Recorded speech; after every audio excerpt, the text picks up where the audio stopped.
یو کوچنی کوچی قوم څنګه د نړۍ درې لویې وچې لاندې کړې. داسې یوه امپراتوري یې جوړه کړه چې 600 کاله یې پر نیمه نړۍ پاچاهي وکړه. خو ولې او څنګه د تاریخ یوې تیاره پاڼې ته لاړه؟ نن به موږ په دې ویډیو کې د عثماني امپراتورۍ هغه پټ داستانونه راوسپړو چې شاید تر اوسه مو نه و اورېدلي. د 1923 میلادي کال د اکتوبر په 29مه د تاریخ یوه مهمه پاڼه واوښته. په همدې ورځ مصطفی کمال اتاتورک د ترکیې جمهوریت اعلان کړ او د عثماني امپراتورۍ رسمي پای اعلان شو. د هغې امپراتورۍ پای چې یوازې یو دولت نه و بلکې د دریو لویو وچو پر سر خپره یوه پیاوړې واکمني وه چې د بالکان سیمې لکه یونان، بلغاریا، رومانیا، سربیا، بوسنیا او البانیا یې د اوږدې مودې لپاره تر خپل واک لاندې ساتلې وې. کله چې د ترکانو د تاریخ خبرې کوو نو موږ د یوې داسې کیسې په اړه غږیږو چې له نننۍ ترکیې څخه نه بلکې د آسیا له زړه څخه پیلېږي. ډیری ترکان ځان ته آسیایان یا آسیان وایي ځکه د تاریخ په لرغوني زمانو کې ترکان د یو واحد دولت په توګه نه وو بلکې د ترکیک قومونو یوه لویه کورنۍ وه چې د مرکزي آسیا په پراخو دښتو کې ژوند کاوه. هغه سیمې چې نن پکې منګولیا، د سایبریا سویلي برخې او د قزاقستان او ازبکستان پراخې دښتې شاملې دي. دا خلک د ښارونو اوسیدونکي نه وو بلکې د دښتو زیږېدلي کوچي قومونه وو. په اسانو ګرځېدل، جګړې کولې، په خیمو کې اوسېدل او د څارویو روزنه یې د ژوند اصلي برخه وه. ورو ورو د تاریخ په بهیر کې د ترکیک قومونو ځینې لوی اتحادونه او امپراتورۍ رامنځته شوې لکه د ګوکتورک خاقانیت یا د لویو ترکانو امپراتوري چې د لومړي ځل لپاره د ترک نوم د یوې ځواکمنې سیاسي پیژندنې په توګه نړۍ ته معرفي کړ. له همدې تاریخي بدلون څخه وروسته د ترکانو یوه لویه څپه راڅرګنده شوه چې په تاریخ کې د سلجوقیانو په نوم پیژندل کیږي. سلجوقیان د اوغوز ترکانو له یوې څانګې څخه راوتلي وو. دوی د مرکزي اسیا د دښتو اوسیدونکي وو. د خزر سمندرګي شاوخوا سیمو ته نږدې کوچي ژوند درلود. د آسونو په شای جګړې کولې او د قبیلوي نظام په چوکاټ کې ژوند تنظیم کړی و. په 1060 میلادي کال کې د سلجوقیانو ځواک په چټکۍ سره مخ په زیاتېدو و او همدا دوره د دوی د پراخېدو د پیل مهم پړاو ګڼل کیږي ځکه دوی د سیمې په سیاست او نظامي جوړښت کې ځانونه جدي ځواک ته نږدې کړل. وروسته له دې بدلونونو دوی ورو ورو د خزر سمندرګي له شاوخوا سیمو څخه لویدیځ ته حرکت وکړ او د اسلامي نړۍ په سیاسي فضا کې داخل شول. له همدې بهیر وروسته د سلجوقیانو امپراتوري رامنځته شوه. دا دولت په ایران، عراق، شام او اناتولیا کې پراخ شو او د اسلامي نړۍ په سیاست کې مهم رول ولوباوه. تر ټولو مهم بدلون د 1001 میلادي کال د مانسکرت جګړه وه چې پکې سلجوقیان د بیزانس امپراتورۍ پر وړاندې بریالي شول او اناتولیا د ترکانو د نفوذ لپاره پرانستل شوه. د سلجوقیانو د بریا وروسته په ځانګړي ډول د 1001 میلادي کال له مانسکرت جګړې وروسته د سلجوق امپراتوري ځواک په چټکۍ سره خپل اوج ته ورسېد خو همدا اوج د کمزورۍ د پیل ټکی هم و. د امپراتورۍ دننه یو واحد او قوي مرکزي نظام موجود نه و بلکې مختلف امیران او محلي واکمنان په خپلو سیمو کې نیمه خپلواک واک چلول چې دا حالت د مرکزي حکومت لپاره ورځ تر بلې ستونزمن کېده. له بلې خوا د تخت واک لپاره د کورنۍ دننه شخړې زیاتې شوې. سلطانان او د هغوی ورونه او زامن د واک پر سر په دوامداره جګړو کې ښکېل شول چې دې کار یې د دولت سیاسي ثبات کمزوری کړ. په همدې وخت کې د سیمې سیاسي فضا هم بدلیده. د اسلامي نړۍ دننه نور ځواکونه او سیمه ییز امیران راڅرګندېدل او مرکزي واک نور د پخوا په څیر مطلق نه پاتې کېده. وروسته له 1090 لسیزې څخه د صلیبي جګړو پیل د سلجوقیانو لپاره یو بل ستر فشار جوړ شو ځکه د اروپا صلیبي لښکرې منځني ختیځ ته راغلې او د شام او اناتولیا په سیمو کې پرله پسې جګړې پیل کړې چې دې وضعیت د سلجوقي پوځونو ځواک په څو جبهاتو کې وویشه. په پایله کې د همدې داخلي اختلافاتو د مرکزي واک کمزورۍ او د بهرنیو جګړو د فشار له امله د سلجوقیانو لوی دولت ورو ورو ټوټه ټوټه شو. محلي واکمنان خپلواک شول او امپراتوري د واحد ځواک پر ځای په څو کوچنیو برخو وویشل شوه. او له همدې سیاسي تشې څخه وروسته د اناتولیا په لویدیځه څنډه کې یو کوچنی ترکیک قبیلوي ځواک راڅرګند شو چې مشري د عثمان په نوم یو ځوان کوله. هغه سیمه چې دوی پکې میشتو د بیزانس امپراتورۍ سرحد ته نږدې وه او د همدې سرحدي موقعیت له امله یې ژوند په دوامداره جګړه، دفاع او کوچنیو یرغلونو ولاړ و. عثمان د همدې قبیلې د یوځای کولو، د نظم جوړولو او د شاوخوا سیمو د کنټرول لپاره خپل ځواک پراخ کړ او ورو ورو یې له نورو ترکیک قبیلو ملاتړ او بیعت ترلاسه کړ. په همدې بهیر کې د عثمان امپراتورۍ بنسټ کېښودل شو، یعنی 1299 میلادي کال و چې په پیل کې یوازې یو کوچنی سرحدي امارت و، خو د وخت په تیریدو سره یې ځواک زیاتېده او د بیزانس د کمزورې امپراتورۍ پر سیمو یې نفوذ پراخېده. د عثمانیانو د پیل ځانګړنه دا وه چې دوی د لویو او باثباته ښارونو پر ځای په سرحدي جګړو کې روزل شوي وو او همدا سرحدي ژوند هغوی ته د نظامي ځواک، انضباط او پراختیا غوښتنې ځانګړی ترکیب ورکړی و. ورو ورو د عثمان له کوچني امارت څخه داسې بنسټ جوړ شو چې وروسته یې د عثماني امپراتورۍ په نوم د نړۍ یوه له پیاوړو او ځواکمنو امپراتوریو څخه یوه وزېږوله. په لومړي پړاو کې د عثمانیانو یرغلونه ډیر محدود وو. دوی به د بیزانس د سرحدي کلاګانو او کوچنیو ښارګوټو پر وړاندې ناڅاپي بریدونه کول او د همدې لارې یې د شاوخوا سیمو کنټرول ترلاسه کاوه. ورو ورو د دوی نفوذ د ساکاریا د سیند شاوخوا سیمو ته وغځېد، چیرې چې د سرحدي جګړو او محاصرې له لارې یې د بیزانس د دفاعي کرښو فشار زیات کړ او ځینې مهمې کلاګانې یې تر خپل کنټرول لاندې راوستې. د عثمانیانو د پرمختګ بله مهمه مرحله د برسا ښار محاصره او نیونه وه چې وروسته یې برسا د دوی د لومړنۍ مهمې ادارې او سیمې مرکز په توګه کار پیل کړ او دا د دوی د دولت په جوړښت کې یو مهم بدلون و. له دې وروسته عثمانیان د بالکان لور ته مخه کړه او د اروپا خاورې ته د لومړنیو نظامي لښکرو په بڼه ننوتل، چیرې چې دوی د محلي واکمنو او کمزورو بیزانس امپراتوري سیمو پر وړاندې خپلې بریاوې زیاتې کړې. په دې پړاو کې د دوی ستراتیژي بدله وه، ځکه دوی یوازې لوی جګړې نه کولې بلکې د کلاګانو نیول، د سیمو تدریجي محاصره او د محلي واکمنانو جذبول یې خپله اساسي طریقه ګرځولې وه. ورو ورو د همدې سرحدي جګړو، تدریجي پراختیا او نظامي نظم له امله د عثمانیانو ځواک دومره زیات شو چې له یوه کوچني سرحدي امارت څخه یې د یوې پراخېدونکې امپراتورۍ بنسټ کېښود چې وروسته یې د دریو وچو پر سیاست ژور اغېز وکړ. په دې مرحله کې د دوی تمرکز یوازې د اناتولیا په سرحدونو نه و بلکې د اروپا دننه کمزورو سیمو ته یې مخه کړه. عثمانیانو لومړی د دوردانل تنګي شاوخوا سیمې تر خپل کنټرول لاندې راوستې چې دا د آسیا او اروپا ترمنځ یوه ستره ستراتیژیکه دروازه وه او همدا ځای د دوی لپاره د اروپا پر لور د نفوذ د پراخېدو اصلي پیل و. وروسته دوی د توروې یا تراس سیمې ته داخل شول او د سرحدي کلاګانو او ښارګوټو په نیولو سره یې په تدریج سره د بالکان دننه نفوذ پراخ کړ، چیرې چې محلي واکمنان کمزوري وو او د مرکزي دفاع سیستمونه یې ټوټه ټوټه شوي وو. په همدې لړ کې عثمانیانو د نظامي تګلارې په توګه د تدریجي محاصرې او د ښارونو له منځه کمزوري کول ستراتیژي کاروله، یعنی مستقیم لوی برید نه بلکې د شاوخوا سیمو نیول، د لارو بندول او بیا د ښار سقوط ته انتظار کول. ورو ورو دا لړۍ تر سربیا، بلغاریا او د بالکان تر نورو برخو پورې وغځېده، چیرې چې عثمانیان د محلي پوځونو پر وړاندې د تنظیم، نظم او د تجربې له امله برلاسي شول. د 15مې پیړۍ په لومړیو کلونو کې د عثماني امپراتورۍ دننه یو سخت سیاسي کړکېچ رامنځته شو، ځکه د واک لپاره د سلطنتي کورنۍ دننه جګړې او اختلافات زیات شوي وو او امپراتوري په څو برخو د ویشل کېدو تر ګواښ لاندې راغلی وه. په همدې ګډوډ حالت کې په 1451 میلادي کال کې محمود دویم واک ته ورسید او له هماغه پیل سره یې د امپراتورۍ د بیا نظم او د یو قوي مرکزي نظام د جوړولو لپاره جدي هڅې پیل کړې.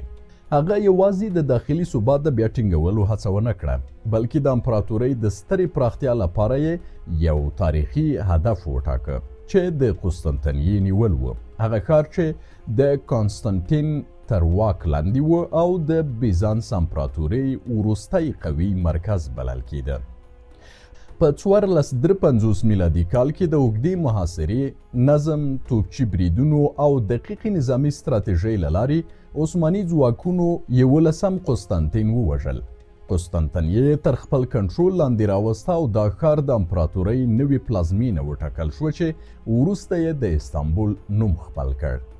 دا فتح یوازې یو نظامی بری نه و، بلکې د عثماني امپراتورۍ د تاریخ یو ستر بدلون و، ځکه له دې وروسته دوی د اروپا، آسیا او د مدیترانې په سیاست کې یو مرکزي ځواک وګرځید او د خپل نفوذ ساحه یې لا نوره هم پراخه کړه.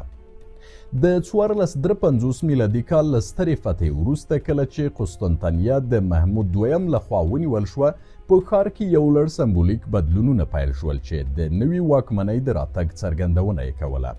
له دې بدلونونو څخه تر ټولو مهم یې د آیا صوفیا بدلون و، هغه تاریخي ودانۍ چې د جستنین په امر د بیزانس امپراتورۍ د یوې سترې کلیسا په توګه جوړه شوې وه.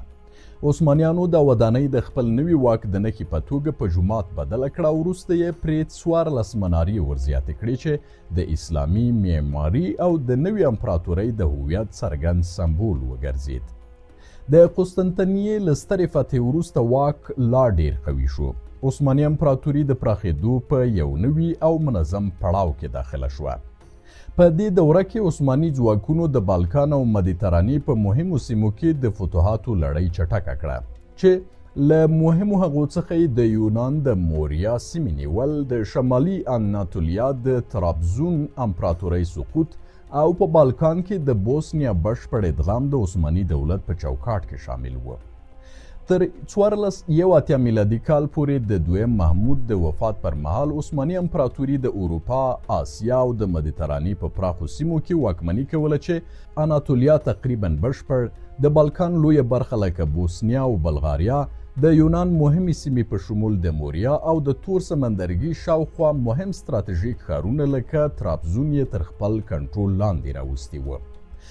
د دویم سلیم چې ترکان یې ستر سلیم بولي د واکمنۍ پر مهال عثماني امپراتوري لا نور پرمختګ وکړ او مهمې سیمې د عثماني خلافت د واکمنۍ برخه وګرځولې. په همدې دوره کې عثمانیانو قبرس فتح کړ چې د مدیترانې په ختیځ کې یو مهم ستراتیژیک ټاپو بلل کېده. خو د همدې فتوحاتو وروسته په 1501 میلادي کال کې د لیپانتو ستره سمندري جګړه رامنځته شوه چې پکې د اروپا د مسیحي ائتلاف سمندري ځواکونو عثماني بیړیو ته درنه ضربه ورکړه. سره له دې ماتې عثمانیانو په لنډ وخت کې خپل سمندري ځواک بیا ورغاوه او امپراتوري لا هم خپل پراخ نفوذ ساتلی و. همدارنګه ویل کېږي چې د 1490 څخه تر 1503 میلادي کلونو پورې عثماني ځواکونه وتوانېدل چې د مصر پر سمندر او مدیترانې سمندرګي خپل سمندري نفوذ او کنټرول پیاوړی کړي او د سوداګریزو او پوځي لارو په توازن کې مهم رول ولوبوي. د عثماني امپراتورۍ په تاریخ کې د سلیم زوی سلیمان هم د تر ټولو نامتو او ځواکمنو سلطانانو په توګه یادېږي. هغه واکمن چې د 1520 څخه تر 1566 میلادي کال پورې نږدې نیمه پیړۍ د عثماني خلافت د پراختیا، ځواک او نړیوال نفوذ لپاره کار وکړ.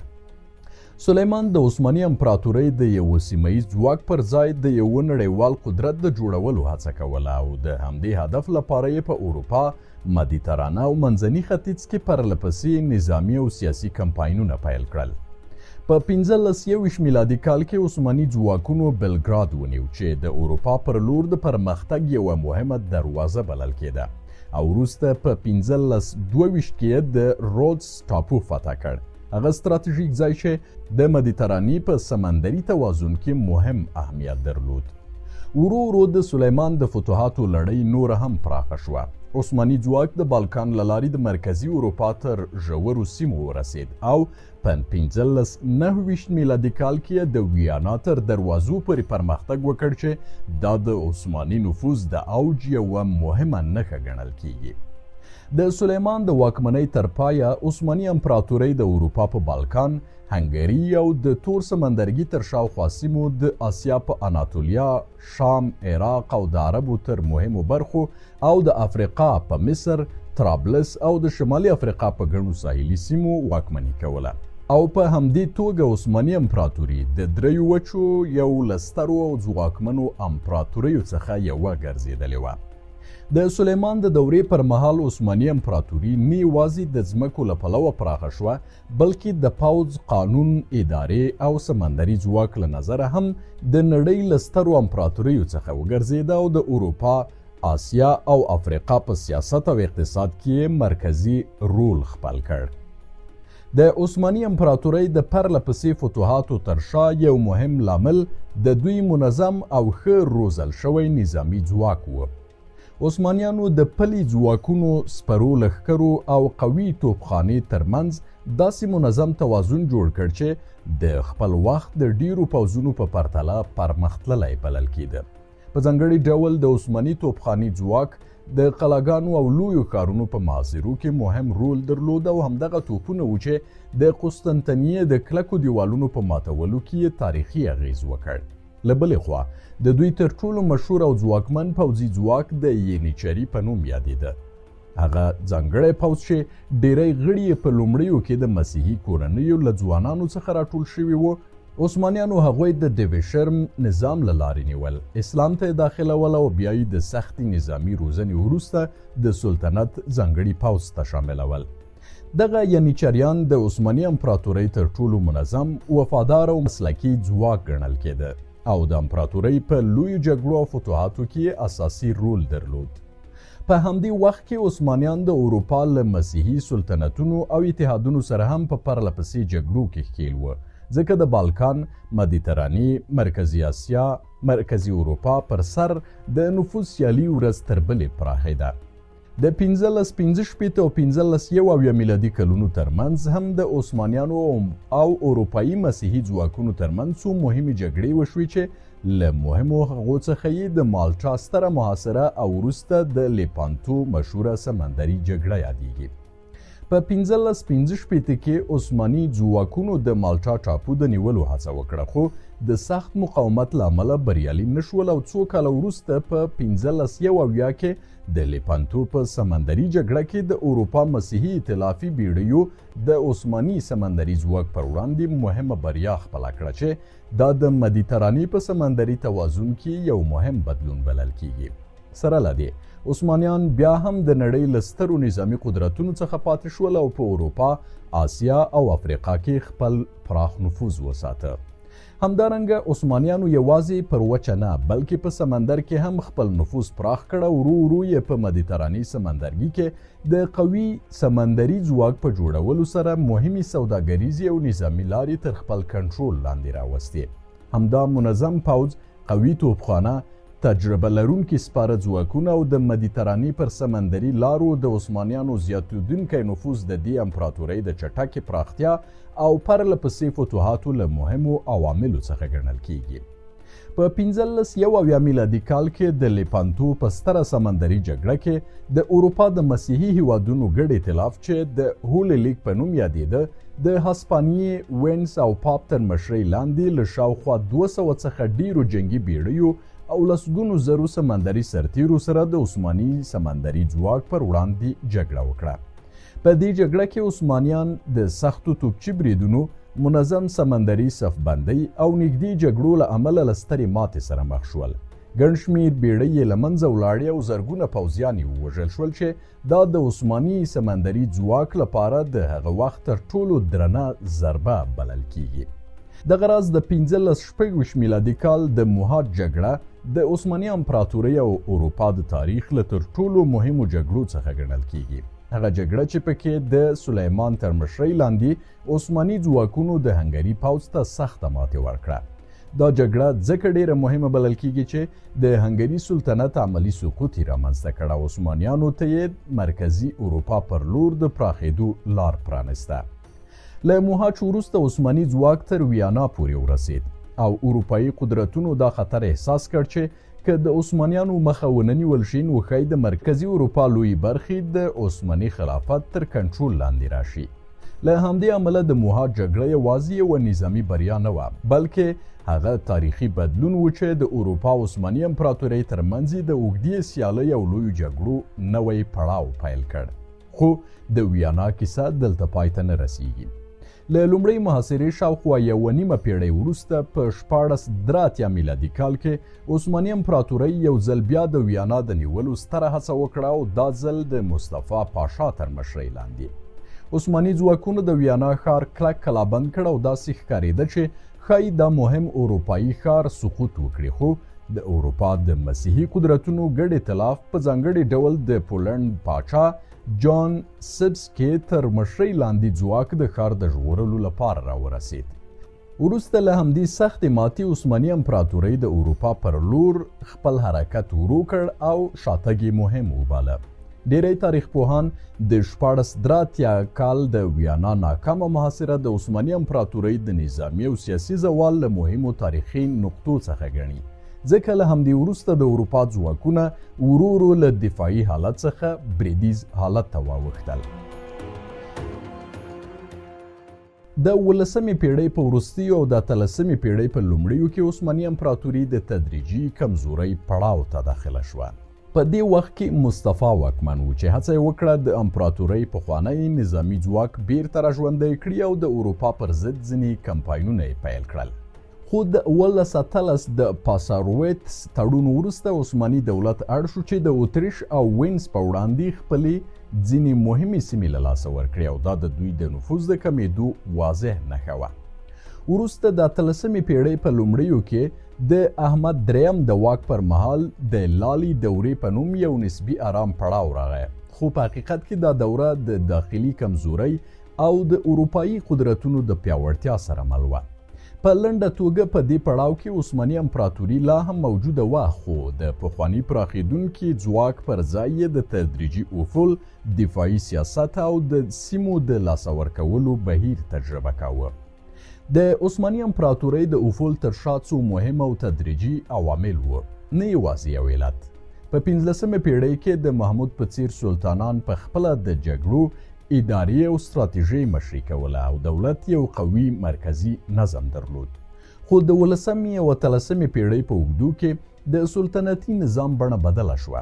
ځینې سلطانان د مستقیمو نظامي او اداري چارو پر ځای د دربار په ژوند، حرمسرایونو او تفریح ځایونو کې ډیر وخت تېراوه او د امپراتورۍ ورځنۍ اداره تر ډیره د لوی وزیرانو، درباري شبکو او اداري چارواکو په لاس کې وه. دا حالت د دې سبب شو چې د واک مرکز کمزوری شي، فساد او درباري نفوذ زیات شي او د پخواني منظم نظام ځای یوه ورو، پیچلې او غیر مستقیمه اداره ونیسي. په همدې وخت کې اروپا هم د نظامي، اقتصادي او ټکنالوژیکي پرمختګ له امله پیاوړې کېده، نو د عثماني امپراتورۍ پخوانی برلاسی تدریجي کمزوری شو. کله چې په 1492 میلادي کال کې په اسپانیا کې د کاتولیک پاچاهانو لخوا یهودیان له هیواد څخه وشړل شول، د دوی لویه څپه عثماني خاورې ته راغله. په دې وخت کې د بایزید واکمني وه او عثماني دولت ډیری دغه یهودي کډوال ومنل او هغوی ته یې د اوسېدو اجازه ورکړه. دغه کډوال په ځانګړي ډول د استانبول، ادریانوپل او سالونیک په څیر ښارونو کې میشت شول چې وروسته دا ښارونه د عثماني امپراتورۍ د سوداګرۍ او کلتور مهم مرکزونه وګرځېدل. په همدې دوره کې عثماني امپراتوري د اقتصادي پلوه هم پیاوړې وه، ځکه د اروپا، آسیا او افریقا ترمنځ د مهمو سوداګریزو لارو پر سر یې کنټرول درلود. عثماني امپراتوري په دې دوره کې نه یوازې د یو لوی څو قومي دولت په توګه پیژندل کېده، بلکې د نړیوالې سوداګرۍ یو مهم اقتصادي مرکز هم و چې د اروپا او آسیا ترمنځ یې د ورېښمو د لارې په اتصال کې کلیدي رول درلود. د قوي سلطانانو هغه مستقیمه مشري چې د محمود او سلیمان په وخت کې موجوده وه، ورو ورو کمزورې شوه او واک د دربار د وزیرانو، اداري شبکو او نفوذي کورنیو لاسته لاړ. دا بدلون د مرکزي واک د کمزورتیا سبب شو، ځکه تصمیمونه نور یوازې د یو قوي سلطان لخوا نه، بلکې د بیلابیلو درباري ډلو او اداري جوړښتونو له لارې نیول کېده. په همدې وخت کې د ینیچري پوځ هم چې یو وخت د امپراتورۍ تر ټولو منظم ځواک و، ورو ورو سیاسي نفوذ پیدا کړ او حتی په ځینو وختونو کې د سلطانانو په ټاکلو او لرې کولو کې هم دخیل شول. له بلې خوا اروپا د نظامی ټکنالوژۍ، اقتصاد او سمندري ځواک په برخه کې چټک پرمختګ وکړ او د مدیترانې او نړیوال تجارت لارې له عثماني انحصاره وویستې. د سوداګریزو لارو بدلون، د اتلانتیک سمندري لارې پرانستل او د نورو اروپایي قدرتونو راڅرګندېدل د عثماني اقتصاد پر عایداتو هم مستقیم اغیز وکړ. په همدې حال کې اوږدې جګړې، اداري فساد او د ولایتونو د کنټرول کمزورتیا هم د امپراتورۍ داخلي جوړښت کمزوری کړ. په لنډه توګه د عثماني امپراتورۍ ضعف د قوي مرکزي رهبرۍ له کمیدو، د پوځ او دربار د سیاستي کېدو، اقتصادي بدلونونو او د اروپا د چټک پرمختګ ګډه پایله و چې دا لوی ځواک یې ورو ورو د زوال پر لور بوت. د عثماني امپراتورۍ د کمزورۍ په وروستیو پیړیو کې روسیه د یو نوي او ډیر قوي نظامي ځواک په توګه راڅرګنده شوه. په ځانګړي ډول د 18مې او 18مې پیړۍ له پای څخه وروسته د رشین امپایر او عثماني دولت ترمنځ پرله پسې جګړې وشوې چې تمرکز یې د تور سمندرګي شاوخوا سیمو او قفقاز پر کنټرول و. روسیې د خپلو منظم پوځونو، پرمختللي توپخانې او قوي مرکزي دولت په مرسته ورو ورو د عثماني امپراتورۍ لپاره سرحدي فشارونه جوړ کړل او د جګړو په لړ کې د تور سمندرګي شمالي سیمې او قفقاز ځینې برخې تر خپل کنټرول لاندې راوستې. د 18مې پیړۍ په مهمو جګړو کې لکه د 1848 جګړه عثمانیان له سختو پوځي او سیاسي ستونزو سره مخ کړل او د کوچوک قینارچي تړون وروسته یې مهمې سیمې او سمندري امتیازات روسیې ته پرېښودل. ورو ورو د همدې تړونونو او جګړو په دوام سره روسیې په قفقاز کې خپل نفوذ پراخ کړ او د عثماني امپراتورۍ هغه سیمې چې پخوای کنټرول کې وې یو په بل پسې د روسیې نفوذ لاندې راغلې.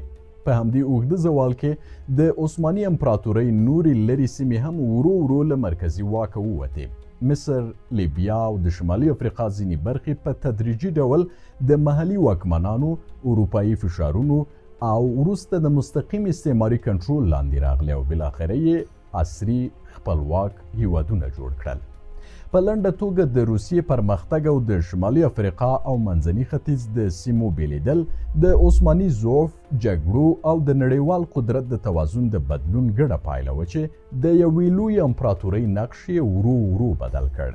د عثماني امپراتورۍ د کمزورۍ په همدې پړاو کې په بالکان او د اروپا سویل کې د ازادۍ غورځنګونه یو په بل پسې راپورته شول.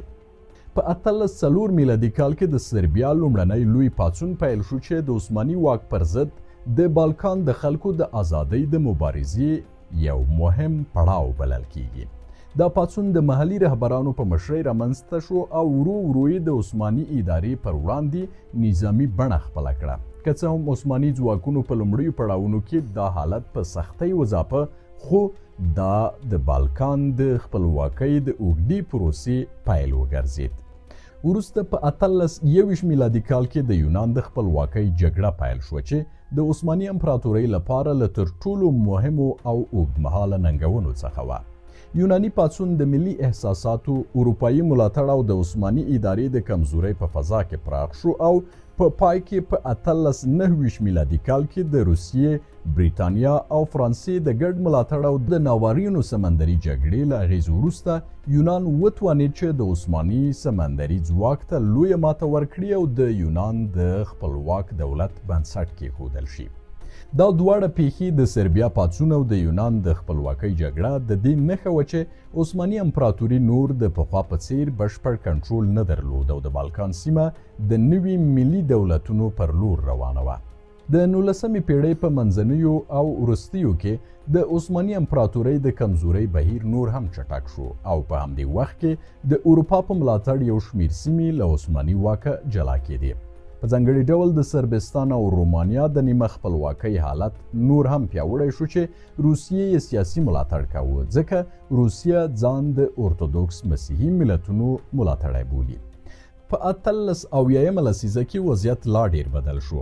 د 1880 او 1888 روس عثماني جګړې وروسته عثماني امپراتوري له سختې ماتې سره مخ شوه او د برلین کانګرس له لارې مونتنیګرو، سربیا او رومانیا په رسمي ډول خپلواک شول چې د روسیې سیاسي او نظامي ملاتړ یې درلود. په همدې وخت کې بلغاریا هم د عثماني واکمنۍ ووته او د یوې پراخې خودمختارې سیمې په توګه راڅرګنده شوه چې دا هم د روسیې د نفوذ مستقیمه پایله وه. په 1880 کلونو کې د عثماني امپراتورۍ پاتې اروپایي سیمې نورې هم کمې شوې او د بریتانیا او فرانسې سیاست ډیر عملی بڼه خپله کړه.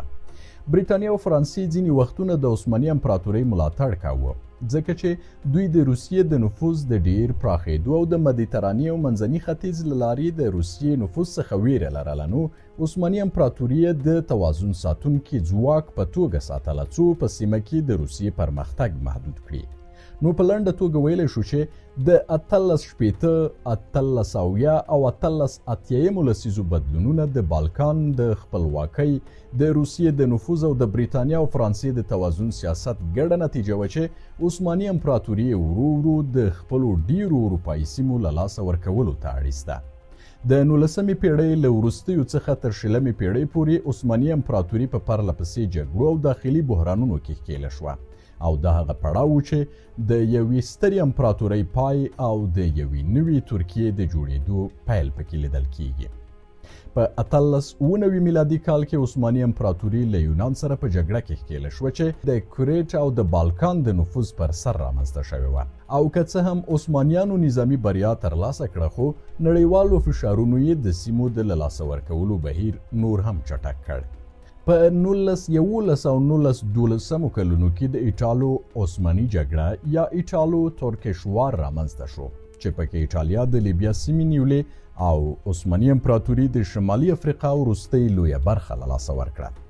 وروسته د 1912 او 1913 کلونو کې بالکان جګړې د عثماني امپراتورۍ لپاره تر ټولو درنې ضربې وې ځکه د اروپا پاتې سیمې لکه مقدونیا، البانیا او تبریز ډیری برخې د نوي بالکاني هیوادونو تر کنټرول لاندې راغلې. په همدې وخت کې یعنی 1914 تر 1918 کلونو کې د لومړۍ نړیوالې جګړې پیل سره هممهاله عثماني امپراتوري د جرمني او مرکزي قدرتونو ترڅنګ جګړې ته داخله شوه. په دې جګړه کې عثماني ځواکونو په څو جبهاتو کې جګړه وکړه لکه د قفقاز جبهه د روسیې پر وړاندې، د عراق او شام جبهې د بریتانیا پر وړاندې او د ګالیپولي دفاع چې د انګلیس او فرانسې د سمندري برید پر ضد یوه مهمه جګړه وه. په همدې ګالیپولي جګړه کې مصطفی کمال اتاتورک د عثماني پوځ د یو ځوان او تکړه قومندان په توګه راڅرګند شو او د متحدو ځواکونو د پرمختګ مخه یې ونیوله چې دا د هغه د نظامي شهرت پیل وګرځید. د لومړۍ نړیوالې جګړې له ماتې وروسته عثماني امپراتوري په 1918 کې د مودروس اوربند لاسلیک ته اړ شو او د امپراتورۍ زیاتې سیمې د بریتانیا، فرانسې او نورو متحدینو تر اشغال لاندې راغلې.